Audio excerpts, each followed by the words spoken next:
நான் உங்களுக்கு ஒரு ஒரு விஷயம் ஷேர் பண்றேன். இது வரைக்கும் நான் பர்சனலா ஷேர் பண்ணல. But I would like to share my experience of going to a temple near Kumbakonam. இப்ப கும்பகோணம் பக்கத்துலதான் நமக்கு நிறைய கோயில்கள் இருக்கு இல்லையா? அதுல ஒரு கோவில் வந்து இட் இஸ் கால்ட் அஸ்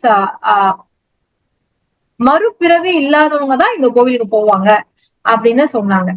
இந்த மாதிரி ஏதாவது நம்ம சொல்லிட்டாலே நமக்கு வந்து உடனே ஏறிக்கும்ல.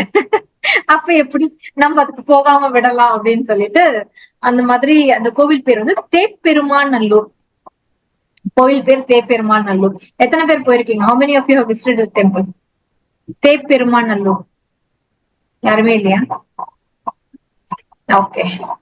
அந்த கோவில் வந்து ரொம்ப குட்டி கோவில், பெரிய கோவிலே கிடையாது, ரொம்ப குட்டி கோவில். ஆனா அந்த கோவிலோட பெருமை வந்து ரொம்ப அதிகமா இருக்கு. ஆக்சுவலி ஒரு சேரியட் மாதிரி வடிவமைச்சிருக்காங்க. அந்த கோவிலுக்கு வந்து நிறைய ஹிஸ்டரி இருக்கு. ஆக்சுவலி நான் அது உங்களுக்கு வீடியோவே பிளே பண்ணி காமிச்சிருப்பேன். அது I think it will be better because நீங்களும் அந்த கோவில் பார்த்த ஒரு ஃபீலிங் உங்களுக்கு. அந்த கபாலங்களை ஒரு நிமிஷம், இதெல்லாம் ரொம்ப ரா, எதுவுமே நான் வந்து அனைவருக்கும் வணக்கம். எங்க இருக்குதுன்னே தெரியல, எந்த மேப்பும் உருப்படியா காட்டல, அந்த மாதிரிதான் இருந்தது. I will show you the temple. Volume மட்டும் வருதான்னு சொல்லுங்க.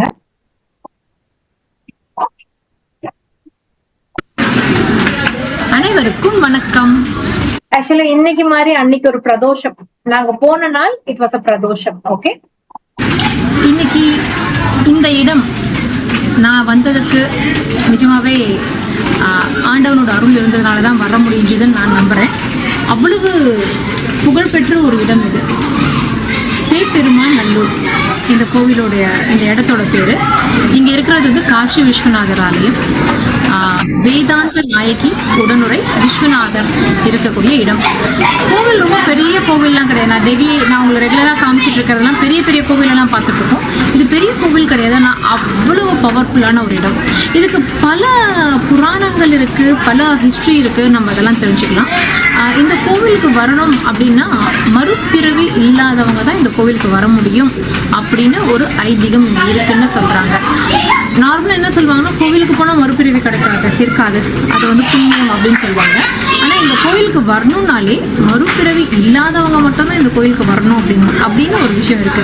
அந்த கோவிலோட வாசலே மேல போட்டிருக்காங்க, மறுபிறவி இல்லாத ஸ்தலம் அப்படின்னு சொல்லிட்டு. அப்போ இன்னைக்கு நம்ம இங்க வந்திருக்கோம்னா உண்மையா அது ஆண்டவனோட அருள் அப்படிதான் நான் இதை பாக்குறேன். இந்த கோவிலுக்கு வந்து பல விஷயங்கள் இருக்கு. கொஞ்சம் வருஷங்களுக்கு முன்னாடி ஒரு பெரிய நியூஸ் வந்தது டிவி சேனல்ஸ்லாம். ஒரு பாம்பு வந்து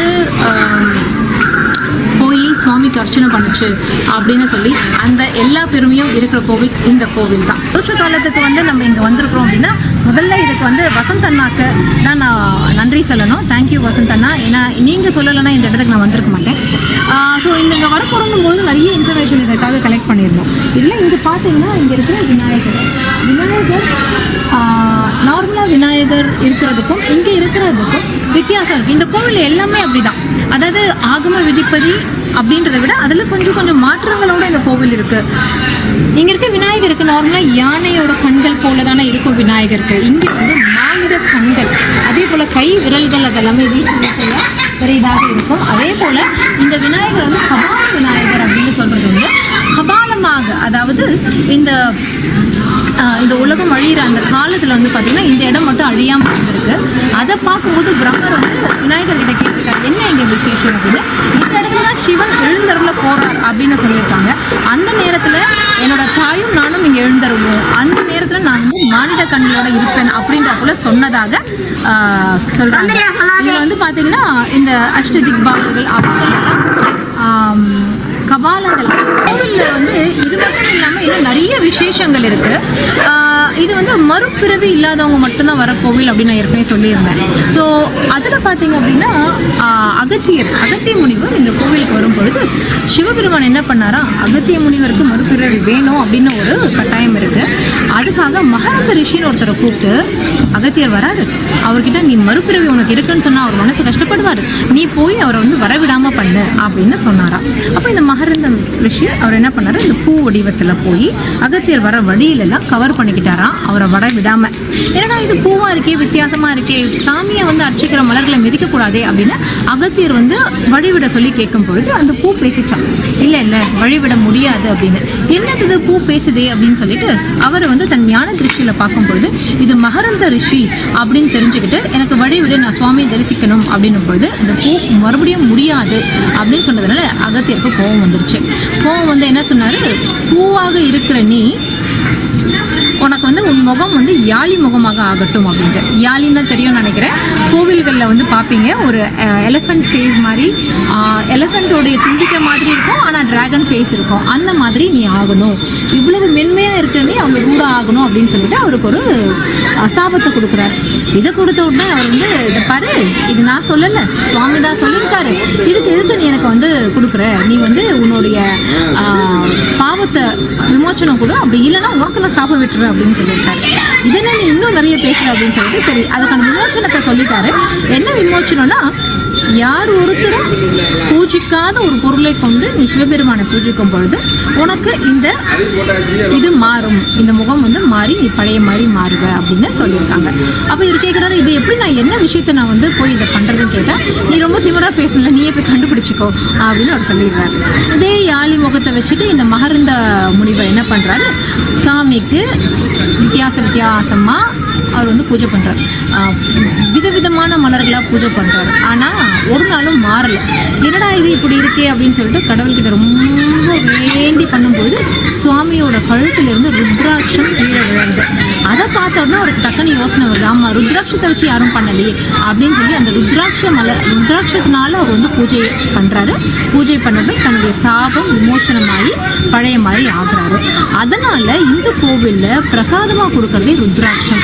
இந்த ருத்ராட்சத்தை வந்து நீங்கள் ரொம்ப ஜாக்கிரதையாக வச்சுக்கணும். இட் இஸ் நாட் டு வேர், நீங்கள் கழுத்தில் போட்டுக்கிறதுக்காக கிடையாது. இந்த ருத்ராட்சத்தை வந்து நீங்கள் விபூதி வச்சுருக்கிற அந்த இதில் வச்சுட்டு நீங்கள் தினசரி இதை சேவிச்சுட்டு பூஜை பண்ணிட்டு வந்தீங்கன்னா உங்களுடைய கஷ்டங்கள் எல்லாம் தீரும் அப்படிங்கிறது ஒரு நம்பிக்கை. இந்த கோவிலில் வந்து அன்னதானம், அதாவது இன்னைக்கு இப்போ பிரதோஷம் இல்லையா, பிரதோஷத்தில் ருத்ராட்ச பிரசாதம் கொடுப்பாங்க. அதுவும் இல்லாமல் அன்னதானம் போடுவாங்க. அந்த அன்னதானம் போடும் பொழுது நீங்கள் அம்பிகையை மனசில் நினச்சிட்டு, நீங்கள் அம்பிகையும் சிவபெருமானையும் நினச்சிட்டு நீங்கள் சாப்பிடணும் அப்படின்னு பண்ணால் உங்களுடைய கஷ்டங்கள் தீரும் அப்படின்றது இன்னொரு விஷயம். கட் பண்ணிக்கலாம்.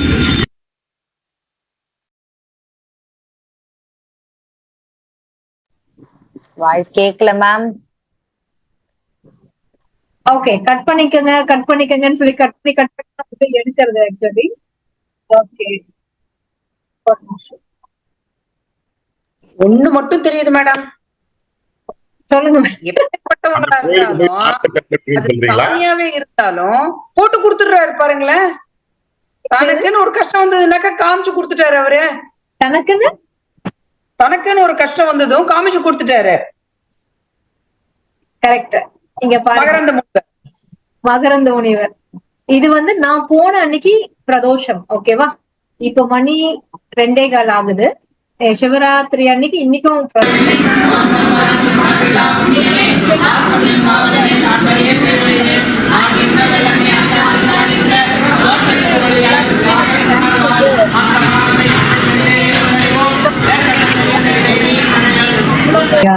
ஒரு நிமிஷம்.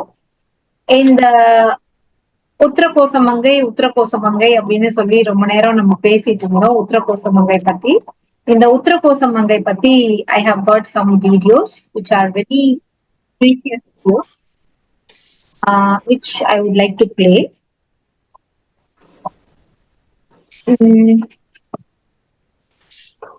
உங்க கேக்குதான்னு மட்டும் சொல்லுங்க. இதை கொஞ்சம் பண்ணிட்டு இருக்காங்க. இங்க அதிக வெளிச்சம் இல்லை, இப்போ இல்ல. பட் இங்க ஒரு சில சிற்பங்களை வந்து கண்டிப்பா பார்த்து சொல்லிதான் ஆகணும். இந்த இடமே வந்து பாத்தீங்கன்னா மாணிக்க வாசகருக்கு சிவபெருமான் காட்சி கொடுத்த இடம், லிங்க ரூபமா இல்ல, நிஜ ரூபமாக. நீங்க பார்க்கலாம், மாணிக்க வாசகர் உபதேசம் பெற்றுட்டு இருக்கிறார் அப்படின்றத பார்க்கலாம். ஆக்சுவலி இப்ப தெரியுதா, அங்க மாணிக்க வாசகருக்கு சிவபெருமான் நிஜ ரூபமாக காட்சி கொடுத்த இடம் திரு உத்தரகோசமங்கை. கேக்குதா இப்போ ஜெயஸ்ரீ மேடம்? எஸ் மேடம், கேக்குது. ஓகே, ஆக்சுவலி அந்த பிக்சர் தான் இது. நான் தனியா பிக்சர் அனுப்புறேன். ஆக்சுவலி வீடியோ பண்ணும்போது I thought I will make அதை வச்சு பண்ணலாம் அப்படின்ட்டு. அதே போல ஒரு மரம்னு பிரீத்தி சொல்லிட்டு இருந்தாங்க இல்லையா, இந்த இலந்த மரம் அப்படின்ட்டு. அந்த இலந்த மரத்தை I will now show you. அதுல உங்களுக்கு ஏதோ பிரசாதமா கொடுத்தாங்களோ? ஓகே, இப்போ நம்ம பார்க்கறது வந்து இந்த கோவிலோட தல விருட்சம், அதாவது இது இலந்தை மரம். இந்த இலந்தை மரம் வந்து பார்த்தீங்கன்னா 3000 வருஷத்துக்கு முற்பட்ட இலந்தை மரம். இதில் என்னன்னா, நம்ம எதுவும் வாய்க்கு வந்தது சொல்றது கிடையாது. This is been proven. இதை வந்து டெஸ்ட் பண்ணி ப்ரூவ் பண்ணியிருக்காங்க. அண்ட் இன்னொரு விஷயம் என்னன்னா, இது இன்னைக்கும் காய்ச்சிட்டு இருக்கு அப்படிங்கிறது தான் ரொம்ப முக்கியமான ஒரு விஷயம். அதாவது இந்த டிவைன் பவர் எல்லாம் நம்ம வந்து ஆராயக்கூடாது, அனுபவிக்கணும் அப்படிம்பாங்க. பாருங்க, அது எப்படி இப்படி பின்னாடி வந்து பின்னாடி வந்து எடுங்க. பாருங்க எப்படி இருக்கு.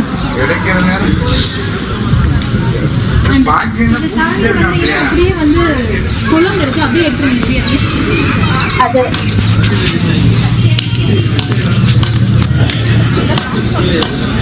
இங்க வாங்க. பிரீத்தி ஒரு குளம்னு சொன்னாங்கல்ல, ஒரு குளம் இருக்குன்னு பிரீத்தி சொல்லிட்டு இருந்தாங்களா, அந்த குளம் தான் இப்ப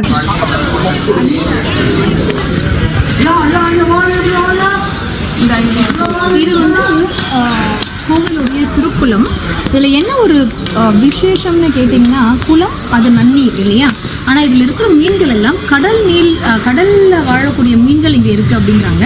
இதெல்லாம் வந்து இந்த இடத்துல வந்து மிகப்பெரிய ஒரு ஆச்சரியமாக பார்க்கப்படுறது. இது ஒரு சகஸ்ரலிங்கம் இருக்கிற ஒரு சந்நிதி. நீங்கள் பாருங்கள், அதோட காயை நீங்கள் பார்க்கலாம், இளந்தங்காய். ஃபோக்கஸ் பண்ண முடியுதா?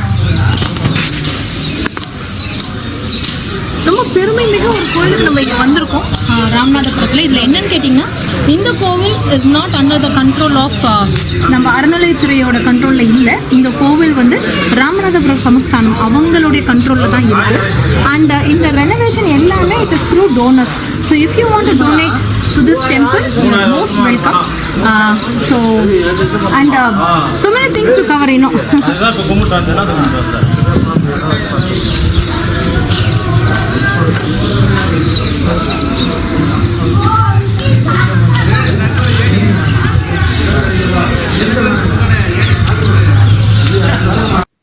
ஓகே, ஆக்சுவலி பிரீத்தி சொல்லிட்டு இருந்தாங்கன்னா, இது நல்ல தண்ணியில கடல் மீன் வாழுது.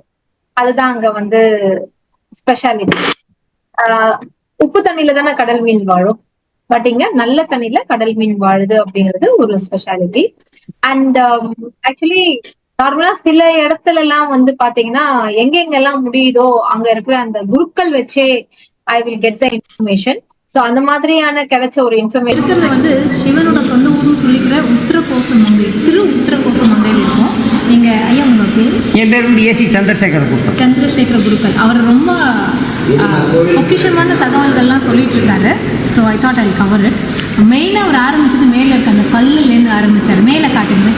ஆக்சுவலி இந்த கோவில்ல பாத்தீங்கன்னா சிற்பக்கலை, அதாவது architecture of the temple, it holds a very big importance. So அத பத்தி ஹி இஸ் எக்ஸ்பிளைனிங் நவ. அது வந்து ஒரு கற்சங்கிலி. ஐயா அதை பத்தி. இந்த சங்கிலி வந்து 1967 1979 வரை இந்த திருப்பணிகள் செய்யப்பட்டது. இத்திருப்பணி செய்யும் பொழுது அந்த 79ல் இந்த சங்கிலிகள் ஒரே கண்ட சங்கிலி. அதில் வந்து பார்த்திங்கன்னா 12 இந்த ராகு, கேது, சூரியன், சந்திரன், செவ்வாய், அங்காரகம், புதன், சுக்கிரன் அப்படின்னு சொல்லி 12 கட்டங்களுடன் ஒரே கல்ல தொங்கப்பட்டுள்ள சங்கிலிக்கு பெயர் கல்சேன் என்று சொல்லப்படுகிறது. சிவன் சுயம்புலிங்கம், பூமியில் தானாக உற்பத்தியானவர். சுவாமி பேர் மங்களநாதர்.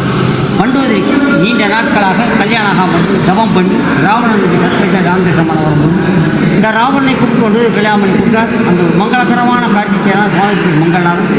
எந்த சிவனுக்கு தாளம் பூசாத்த மாட்டா, இங்கும்படி தாளம் பூசாத்தோம், பிரம்மாவுடைய அடிமுடிய கடா பூச்சாத்தோம்னா பிரம்மாவுக்கு பூசை கொடுக்குறோம். ஆக இந்த சிவனுக்கு மட்டும் தாளம் பூசாத்திரம் ஒரு ஐதீகம். சிவஸ்தலத்தில் மிகவும் ஒரு பழமையான சேத்திரம். சிவன் ஒருவர் ஈர்ப்பாராயின் சொந்த ஊர் தங்கப்படம் கொண்டு தான் உத்தரகோசமங்கை. இந்த ஊரில் ஈட்டியனை ஆட்கொண்ட எம்பெருமானை மாணிக்காச பாடுறார். பார்வதி அம்பாள் பேருந்து மகேஸ்வரி. இந்த ஊருக்கு பேருந்து உத்தரகோசமங்கை. தமிழ்நாட்டில் வந்து 2 இடம் உபதேசம் பண்ணுறோம். சந்தைக்காக உபதேசம் பண்ணுறோம் சுவாமி மலை, அம்பாளுக்காக உபதேசம் பண்ணுறோம் வந்து உத்தரகோசமங்கை. உத்திரம் என்றால் உபதேசம், கோஷம் என்றால் ரகசியம், மங்கை என்றால் பார்வதி, ஈஸ்வரன் ஈஸ்வரிக்கு ஓம் என்ற பிரணவ மந்திரத்தை ரகசியமாக உபதேசப்படுறதுனால இந்த ஊருக்கு பெயர் உத்தரகோஷ மங்கை. இதுக்கு இன்னொரு அர்த்தம் இருக்குது. ஊ என்ற உயர்ந்த, உத்தரம் என சொல்லக்கூடிய தரப்பால் உடைய, மங்கை என சொல்லக்கூடிய மறை பொருளாகிய மங்கை திரு உத்தரகோஷ மங்கை. சுவாமிக்கு பேர் மங்களநாதர், அம்பாள் பேர் மங்களேஸ்வரி, அம்பாளுக்காக ஏற்பட்ட பேர் ஊருக்கு பேர் உத்தரகோஷ மங்கை. இங்கே வந்து அபயகஸ்தம், அம்பாளுக்கு வந்து மொத்தம் ஒரு 4 கைகள் இருக்குது. சதுர்புஜம்ங்கிறது வேறு. ஒரு சில அம்பாளுக்கு 4 கை இருக்குது, அதுக்கு பேர் சதுர்புஜம் சொல்லலாம். இந்த அம்பாளுக்கு வந்து அபயகஸ்தம். ஏன்னா இந்த ஊரில் இந்த இடத்துல வலது கையில் வந்து உத்ராட்சம் இருக்கும். தமிழ்நாட்டில் 2 இடம் உபதேசம் பண்ணோம். தந்தைக்காக உபதேசம் பண்ண சுவாமிமலை, அம்பாளுக்காக உபதேசம் பண்ண உத்தரகோஷ மங்கை. ஆனால் உபதேசம் பெற்ற அம்பாள். அதே மாதிரி இங்கே பார்த்தீங்கன்னா பானா அசர், பானர்களால் பூஜ்யக்கூடிய லிங்கம் பானலிங்கம் இருக்குது. இந்த அம்பாளுக்கு மதுரையில் எப்படி மீனாட்சி அம்மனுக்கு 10 உற்சவங்கள் திருக்கல்யாணம் வைபவம் இருக்கும், அது மாதிரி இங்கே இருக்கக்கூடிய அம்பாள் மங்களேஸ்வரிக்கு சித்திரை மாதம் 10 உற்சவங்கள் இப்போ கிராண்டாக ஃபேமஸாக நாங்கள். இங்கே இருக்கக்கூடிய அம்பாள் சன்னதியில் வந்து டெய்லி புண்ணு ஊஞ்சல், மாணிக்கவாசல் ஊஞ்சல் போடுறார். சீரார் போலந்தார் முற்றம் கைதாக காணாலும் ஏறாள் தந்திரம் புற்பலகை ஏறி இழுது அமர்ந்து நாராயண அடியோர்க்கு நான் மறையோன் ஊராக தந்திரம் உத்தரகோஷம் கை புண்ணூஞ்சல் ஆடாமும் ஆறாமதே அமுதீசம் தென் பாப்பாய் புண்ணூஞ்சல் பண்ணணும். இங்கே இருக்கக்கூடிய நடராஜா மரசான் ராஜா வீரம் அஞ்சல் வீரம். இங்கே இருக்கக்கூடிய நடராஜா சப்ஜெக்ட் இப்போ தான் வரேன். நடராஜா மரசான் ராஜா வீரம் அஞ்சல் வீரம். திருவாச்சியிலிருந்து பாதம் வரைக்கும் ஒரே கல்ல, அதனால் வருஷத்தில் ஒரு நாள் 6 அபிஷேகம். அப்படி அபிஷேகம் நடக்கும்பொழுது முதல் நாள் மத்தியானம் பகல் 12 மணிக்கு சந்தனம் கிடச்சிடும். மறுநாள் காலத்தில் 3 மணி தான் செய்யும். 3 மணிக்கு 4 மணி 5 மணி ஆகிட்டா சந்தனம் சாத்திடும். அன்றைக்கி சாத்திர சந்தனம் மறு வருஷம் 6 தாத்தா ரிமூவ் பண்ணுறது 1 இயர் வரைக்கும் சாமி திருப்பி சந்தனக்கா போட்டுக்கும். இது பட்சை மறந்துக்கலாம். ராஜா உலகத்தை எங்கேயும் பார்க்க முடியாது. இந்த ஊரில் மட்டும் 5 வருடம் மரகதமாக பார்க்கலாம். மரகதமாக இருக்கக்கூடிய ராஜா மறை பொருளாதார காய்கறி சொல்லி மாணிக்கவாசல் பாடுறார். இங்கே நம்ம சுவாமினா நம்ம டெய்லி அபிஷேகம் பண்ணி ஆகணும். இந்த நடராஜருக்கு வருஷத்துக்கு ஒரு நாள் தான் 6 அபிஷேகம். அதற்கு பதிலாக உள்ளே இருக்கக்கூடிய படிக்கலிக்க மரகதம் டெய்லி உச்சிக்காலத்தில் 12:30 மணிக்கு நான் உட்காந்து அபிஷேகங்கள் பண்ணுவது உண்டு. டெய்லி எப்பவும் பார்க்கலாம். இங்கு கிழக்கு மாணிக்க வாசகர், அதே மாதிரி மேற்கு கிழக்கு திசையை நோக்கி உமாமகேஸ்வரர் சீர்காழில் தோணியப்பர் மாதிரி இங்கே பார்வதியும் பரமசிவம் உமாமகேஸ்வரன் காட்சி விட்டார். நடுவில் படிக்கலிங்க மரகலிங்கம்.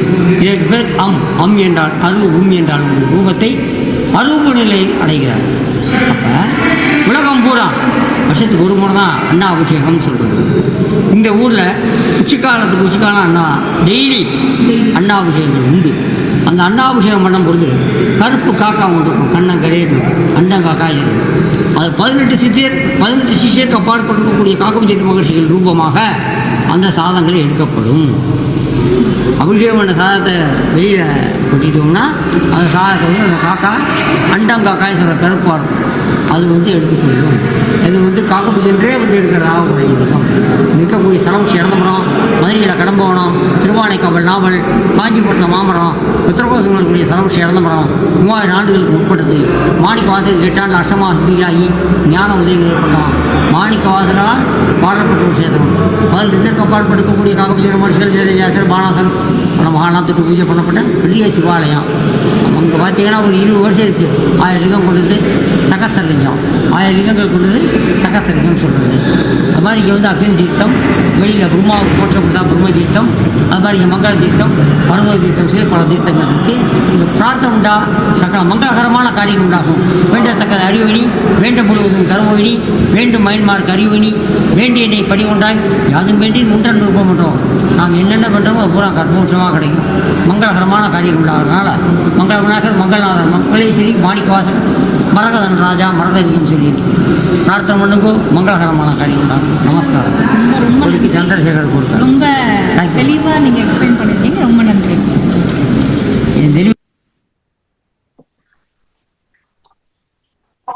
ஓகே, கரெக்டா மங்களநாதர், அதாவது திரு உத்தரகோச மங்கைக்கெல்லாம் போறதுன்றது ரொம்ப தூரமான டிராவல். பட் இன்ஃபேக்ட் யுவே வந்து அப்படியே ஃபோக்கஸ் பண்ணி உள்ள இருக்க லிங்கத்தையும் வந்து எடுத்திருக்காரு. அண்ட் இந்த கோவில்ல வந்து அப்பார்ட் ஃப்ரம் தீஸ் திங்ஸ், ஆக்சுவலா இதோடைய அந்த ஆர்கிடெக்சரல் மார்வல் இருக்கு இல்லையா, அதையும் வந்து கட்டாயம் பார்க்க வேண்டிய ஒரு விஷயம். அதுல ஸ்பெசிபிக்கா ஒரு சில விஷயங்கள் எனக்கு காமிச்சாங்க. that I have actually taken that you can. இருக்கும் இதுல சில இடங்களை நான் காமிச்சேன். ரொம்ப முக்கியமான விஷயங்களை கொஞ்சம் ஜூம் பண்ணி காட்டலாம் அப்படிங்கறதான் ஆசை. ஆக்சுவலா இந்த கட்டிடக்கலை சிற்பத்துக்கு ரொம்பவே பேர் போன ஒரு இடம் இது. நீங்க இங்க பாத்தீங்கன்னா இங்க இதுல ஒரு 1 ரூபி குட்டி சைஸ் தான் இருக்கு. ஆனா அதுக்குள்ள பாத்தீங்கன்னா ஒரு யானையோடைய சிற்பத்தை அங்க செதுக்கி இருக்காங்க. எவ்வளவு நுட்பமா இருக்கு பாருங்க. அதே மாதிரி அதுக்கு மேல பாத்தீங்கன்னா இங்க ஒரு சிவலிங்கம் இருக்கு. இது மாதிரியான பல விஷயங்கள் ஆக்சுவலா எங்களுக்கு காட்டுறதுக்காக ஒரு நண்பர், உங்க பேர் என்ன? பிரகாஷ் அவர் வந்திருக்காரு. அவர் சொல்லிதான் இது எனக்கு தெரிஞ்சது. தேங்க்யூ பிரகாஷ், இது மாதிரிலாம் காமிச்சது. ஏன்னா நம்மளுடைய பெருமையே நமக்கு வந்து தெரியறது இல்லை. அதுதான் எனக்கு ஒரு பெரிய பிரச்சனையா இருந்தது. இது வந்து பாத்தீங்கன்னா வீணை தானே அது? ஆமா, மரகத வீணை. வீணை மரகத வீணை அது. இது இந்த ஹோல் ஸ்டாச்சுவே மரகத வீணை. ஓகே, இந்த ஹோல் ஸ்ட்ரக்சரே வந்து ஒரு மரகத வீணை அப்படின்னு சொல்றாங்க. இந்த கோவிலே அப்படியே அந்த இருக்கிறது மரகத லிங்கம், உள்ள இருக்கிறது மரகத நடராஜர், இன்னும் எவ்வளவு விஷயங்கள் இருக்கு இந்த கோவிலை பத்தி பேசுறதுக்கு. எனக்கு இப்போ வந்து வாராகி அம்மனை போய் பார்க்கணுன்ற அவசரத்துல போயிட்டு இருக்கோம். முடிச்சுட்டு வந்து பொறுமையா உங்களுக்கு எல்லாத்தையும் ஒன்னொன்னா நான் கதையா சொல்றேன். அது வரைக்கும் இப்போ நான் விடைபெற்றுக்கிறேன். நன்றி, வணக்கம்.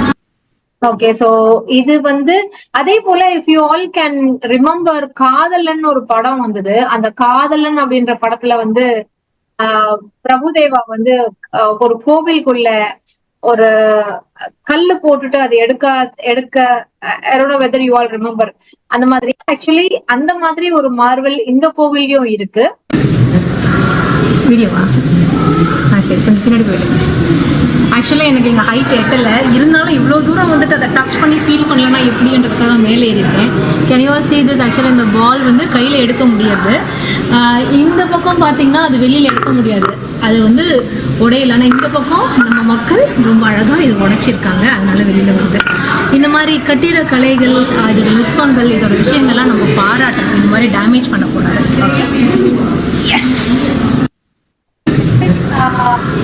பாத்தீங்கன்னா அத உடைச்சிருக்காங்க நம்ம மக்கள். அதை உடைச்சு அந்த கல்லை வெளில எடுத்திருக்காங்க. அந்த உத்தரமே அவ்வளவு பெருசா இருக்கு. அவ்வளோ பெரிய இதுல வந்து ஒரு கல்லுல, ஒரே கல்லுல அவங்க செயின் பண்ணிருக்காங்கன்னா அப்ப யோசிச்சு பார்க்கணும் எப்படி எல்லாம் பண்ணிருப்பாங்க, எவ்வளவு காலத்துக்கு வேலை பண்ணிருப்பாங்க. இன்னைக்கு இவ்வளவு மாடர்ன் மெஷினரிஸ் வந்துருச்சு. என் வீட்டை கிட்டத்தட்ட ஜூன் மாசத்துல ரெனோவேஷன் பண்ணிட்டு இருக்கேன். இன்னும் என் வீடு ரெனோவேஷன் பண்ணி முடிஞ்ச பாடுக்கா. ஆனா அதுல நான் படுற பாடு எனக்கு தான் தெரியும். ஆனா அந்த காலத்துல இந்த மாதிரி எந்த மாடர்ன் மெஷினரியுமே இல்லாம எவ்வளவு அழகா பொறுமையா நான் யோசிச்சு பாக்குறது உண்டு, எப்படி இதெல்லாம் சாத்தியம்? மனித எத்தனத்துல இதெல்லாம் சாத்தியமே கிடையாது. அப்ப கட்டாயமா அந்த தெய்வம் இருக்கிறதுனால மட்டும்தான் இதெல்லாம் சாத்தியமாகுது அப்படின்ட்டு. ஓகே, பை த வே இப்ப டைம் 2:30 ஆகுது. வாங்க, we will go for a meditation. எனக்கு ரொம்ப பிடிச்ச ஒரு மியூசிக், சுரேஷ் சார் உங்களுக்கு ரொம்ப பிடிச்ச ஒரு மியூசிக் இப்ப போட போகுது. இது வந்து நேயர் விருப்பம். நீங்க தெய்வ விஷயம் அப்போ சொன்னது எனக்கு இன்னும் ஞாபகம் இருக்கு. தமிழ் புரிஞ்சவங்க, இந்த பாடலை புரிஞ்சவங்க என்ஜாய் பண்ணுங்க.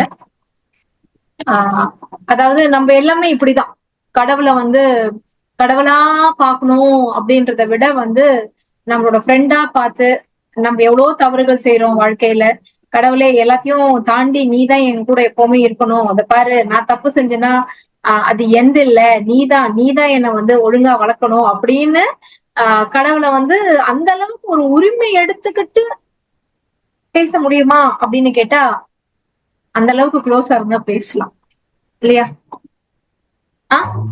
ஏன் இப்படி பண்ண? நீ சில நேரம் போய் அம்மாட்ட கேட்பீங்க, நீ என்னை வந்து கண்டிச்சு வளர்த்துருக்கலாம்ல, நீ ஏன் நான் கேட்டதுல நீ வாங்கி கொடுத்த, அதனாலதான் இப்படி ஆயிட்டேன் அப்படின்னு நம்ம வந்து போய் வக்கனையா பேசுவோம். அந்த வக்கனையா பேசுறதுக்கு தான் இது. அப்படியே செல்லம் கொஞ்சம் பேசலாம், அப்படியே கெஞ்சி கூத்தாடியும் பேசலாம், அப்படியே கொஞ்சம் ஒரு வக்கனையா பேசுறது, அது எல்லாமே ஒரு ஹோல்சம்மா யார்கிட்ட இருக்க முடியும்னா இவர்கிட்ட தான் இருக்க முடியும். Okay, so all of you please sit straight.